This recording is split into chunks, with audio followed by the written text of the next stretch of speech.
Hey everybody, it's Ryan with Ryan Industrial. I'm doing a short video series on planting a spring garden, and just gonna document what I go through to plant my garden, and just sort of break it down in a series. You know, first thing you gotta do is location of your garden, tilling the soil, replenishing the nutrients in your soil, adding compost and all that kind of stuff. So just a basic overview. As you can see, I got a pretty large garden. It's been on this scale for about 3-4 years now, but this bed I've been using for about 10. As you can see, I've tilled this on the process of finishing that one and thought about doing the video, so I just sort of stopped in between. But first thing you want to do is location. I used this location just because the way my backyard is, I wanted some grass, and then, you know, over there I've got my RV parking, so wasn't an option.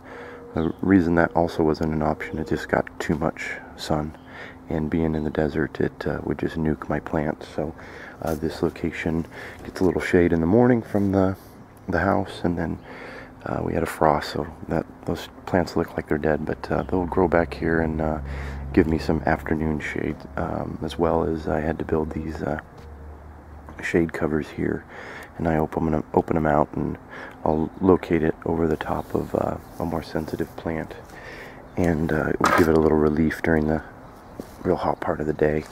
But as you can see, my soil's pretty good. I got straw in there. There's chicken manure. Well, there's an eggshell for my compost. I composted over the winter, and it's the first time I've done compost. So it looks beautiful. It smells good. As you can see, the chickens love it. But one thing, this is an established bed, so the soil is pretty easy to deal with. So if you're making the decision of going with just the ground you have, I'd recommend getting a tiller. I had to do that the first few seasons just to really penetrate through and get good depth, because you know, if you can only dig down, you know, a few inches, and it's harder than really difficult, you're not going to get good root penetration. So with my soils, I'm able to go down about 10 inches or so. And if I really go crazy with it, I can go down at least a foot. So I would recommend, if you are establishing a new garden, go ahead and rent a tiller, and then after that, you know, that becomes easy, like you can see. So the location I have here, like you can see, the shade line, my beds are just up to that for winter gardening. I didn't do winter gardening this year, but location of your sun is important. So find a spot in your yard that's convenient for your use of your yard, the flow, as well as good sun location. If you cannot till, like I till, in the soil, you can do raised beds, or just out of pots. Raised beds, you have to buy the soil and all that kind of stuff and make a frame.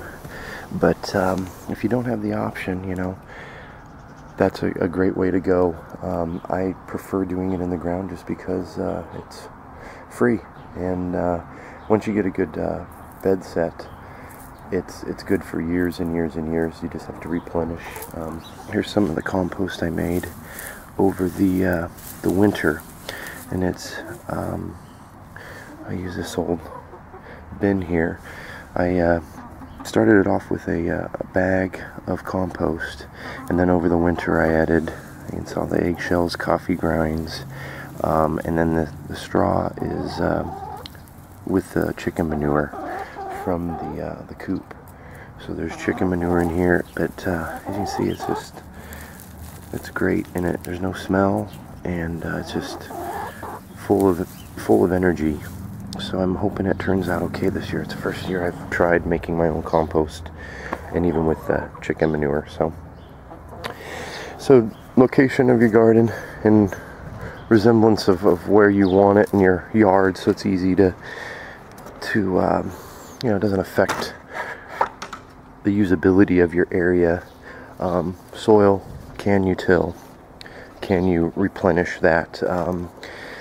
And then when you do go to till, if you don't do a raised bed, if you do a tilled, I use a mixture of a bag of compost, 1 to 2 bags of steer manure, and then something called it's a coconut husk, and it's ground up, and it comes in a block you can get at the hydroponic store, and that works really good for water retention. And being in the desert, I use it for that. If you don't live in the desert or a drought area, then you probably don't need that. But I just use compost and steer manure. If you want to use potting soil, throw in a bag of potting soil, that's fine.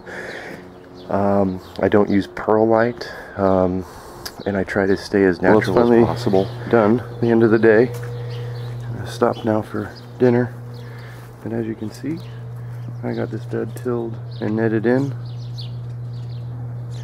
I got that bed tilled, but the grassy area here, I'll have to pull that. I was just getting tired, so just did as much as I could do for the day. I got my squash trellis in there. That's where I'll plant my, probably the sweet peas and cucumbers on that. And then this is that netting I have to put on here to keep the birds out, the chickens, because they will eat up all the little small seedlings when I do plant some seed, as well as they love bell pepper and just a whole bunch of veggies, so they consume more, they consume a lot of them, so I have to keep them out. But that's what the final looks like for the day, and that's about it. So just a basic way to start your garden and get your spring garden ready for tilling, and your area for selection of your garden and stuff. So that's what I do here, and that's it. So thanks for watching. I'll do another video when I get the plants finally. The ones at the home improvement store didn't look that good today, so I didn't buy any. They said they'll get more, and on Friday we'll see what they got, better variety. If not, then I'm just going to go from seed for everything. So that's about it, and hope you're having a great day, and talk to you soon. Thanks for watching. Bye.